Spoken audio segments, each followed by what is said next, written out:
রমাদানে মাসিক হলে মা বোনেরা ভুলেও এই 4টি কাজ করবেন না। যদি করেন তাহলে সওয়াবের বিপরীতে আপনার জন্য গুনাহ লেখা হবে। কারণ এই পিরিয়ডস টাইম, মিনস টাইমটাকে আল্লাহ তাআলা বলেছেন ইয়াসআলুনাকা আনিল মাহিদ কুল হুয়া আযান ফাতাযিলুন নিসা ফিল মাহিদ। একজন মহিলার জন্য, একজন মেয়ের জন্য সবচেয়ে কষ্টদায়ক মুহূর্ত হচ্ছে হায়েজের সময়। এই টাইমে সর্বপ্রথম আপনি রোজা রাখতে পারবেন না। আপনি যদি রোজা রাখেন তাহলে আপনার জন্য যে সওয়াব বরাদ্দ ছিল তার থেকে বেশি আপনি গুনাহগার হবেন। কারণ হায়েজের সময়, মিনসের সময় আল্লাহ তাআলা রোজাকে হারাম করেছেন। একজন মুমিনা নারী সে যদি তার পিরিয়ডস হয় রমাদান মাসে, তাহলে প্রথম নাম্বার হচ্ছে সে রোজা রাখতে পারবে না। কারণ আল্লাহ তাআলা বলেছেন এই সময় মেয়েদের অনেক কষ্ট হয়, তাই আল্লাহ তাআলা এই সময় রোজা থেকে তাদেরকে ছুটি দিয়েছে। কিন্তু হ্যাঁ, অবশ্যই রমাদানের পরবর্তী মাসে সে যখন ভালো হবে অবশ্যই তাকে সেই রোজাগুলি একটার বিনিময়ে একটা তাকে কাজা অবশ্যই আদায় করতে হবে। দ্বিতীয় নাম্বার হচ্ছে রমাদান মাসে সেহরি থেকে ইফতার পর্যন্ত এই সময়টাতে স্বামী স্ত্রীর মিলন করা আল্লাহ তাআলা হারাম করেছেন। কোন মা বোনের যদি পিরিয়ডস হয়, মিন্স হয়, তাহলে মিন্স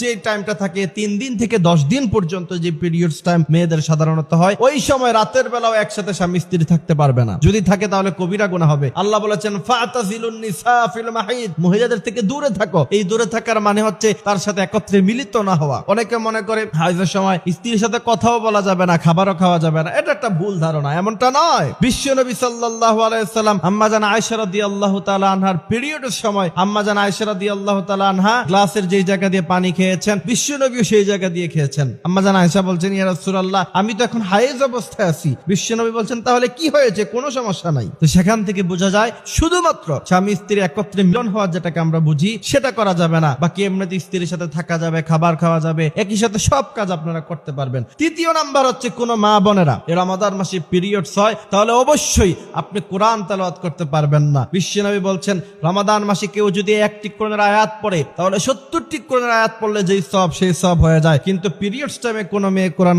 পড়তে পারবে না। প্রয়োজনে কোরআন খতম আপনি দিবেন না, তাও আপনি পিরিয়ডস টাইমে কোরআন পড়তে পারবেন না। যদি পড়েন তাহলে উল্টা গুনাহগার হবেন। চতুর্থ নাম্বার, কোন মা বোনদের যদি মাসিক হয় এই রমাদান মাসে তাহলে অবশ্যই যেটা করা যাবে না সেটা হচ্ছে নামাজ পড়া যাবে না। নামাজকে আল্লাহ তাআলা ছুটি দিয়েছে যে সমস্ত মা বোনদের মাসিক হয়, এবং পরবর্তীতে সেই নামাজও তাদের পড়তে হবে না। সুবহানাল্লাহি বিহামদিহি সুবহানাল্লাহিল আযীম। আল্লাহ তাআলা বলছেন লা ইউকাল্লিফুল্লাহু নাফসান ইল্লা উসআহা, আমি আমার বান্দার উপরে এমন কোন কাজ চাপায়া দেই না যা তার জন্য কষ্টদায়ক হয়। সুতরাং একজন মা বোনের প্রচন্ড কষ্টের সময় সে যখন নামাজ কাজা করবে, এরপরে পরবর্তীতে আবার 3 দিনের নামাজ অথবা 10 দিনের নামাজ আবার কাজা করবে, সেটা তার জন্য অনেক কষ্টদায়ক। বিধায় বিশ্বনবী বলেছেন ওই নামাজগুলি তার আর পড়তে হবে না। আল্লাহ তাআলা হাদিসে কুদসিতে বলেছেন আসিয়ামু ফাইন্নাহু লি ওয়া আনা আজফি বিহি, আল্লাহ তাআলা বলছেন এই রোজা মানুষ আমার জন্য রাখে আর তার প্রতিদান আমি আল্লাহ তাআলা নিজ হাতে প্রদান করব।